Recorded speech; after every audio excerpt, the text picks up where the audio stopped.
રાજ્યના નાયબ મુખ્યમંત્રી હર્ષ સંઘવીએ સીઆઈએસએફના વંદે માતરમ તટીય સાયક્લોથોન 2026નું વેસુ ખાતે ભવ્ય સ્વાગત કર્યું હતું। 130 સીઆઈએસએફ જવાનોની આ યાત્રા સુરક્ષિત તટ સમૃદ્ધ ભારતનો સંદેશ ફેલાવશે। કેન્દ્રીય ઔદ્યોગિક સુરક્ષા દળ દ્વારા વંદે માતરમની 150મી વર્ષગાંઠ નિમિત્તે આયોજિત વંદે માતરમ તટીય સાયક્લોથોન 2026નું વેસુ ખાતે નાયબ મુખ્યમંત્રી હર્ષભાઈ સંઘવીની પ્રેરક ઉપસ્થિતિમાં ભવ્ય સ્વાગત કરાયું હતું। 65 મહિલા જવાનો સહિત 130 સીઆઈએસએફ જવાનો દરિયાઈ સુરક્ષા અને સશક્તિકરણનો સંદેશ ફેલાવી રહ્યા છે।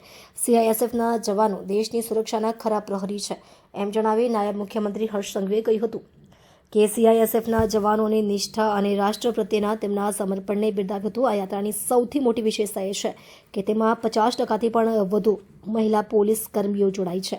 આ બાબતને નારી શક્તિના સશક્તિકરણના પ્રતીક તરીકે જોવામાં આવી રહી છે, જે ગ્રામીણ વિસ્તારોની દીકરીઓમાં નવો આત્મવિશ્વાસ અને પ્રેરણા જગાડી રહી છે। વધુમાં શ્રી હર્ષ સંઘવીએ કહ્યું કે સીઆઈએસએફ માત્ર ઔદ્યોગિક એકમો પૂરતું સીમિત નથી, પરંતુ દેશના 70થી વધુ મહત્વપૂર્ણ એરપોર્ટ, બંદરો અને નેશનલ ઇમ્પોર્ટન્સ ધરાવતી ઇન્ડસ્ટ્રીઝની સુરક્ષામાં પાયાની ભૂમિકા ભજવે છે। આ ઉપરાંત સંસદ ભવનની સુરક્ષા અને એસપીજી જેવી મહત્વની જવાબદારીઓમાં પણ આ ફોર્સનું યોગદાન અતુલ્ય છે।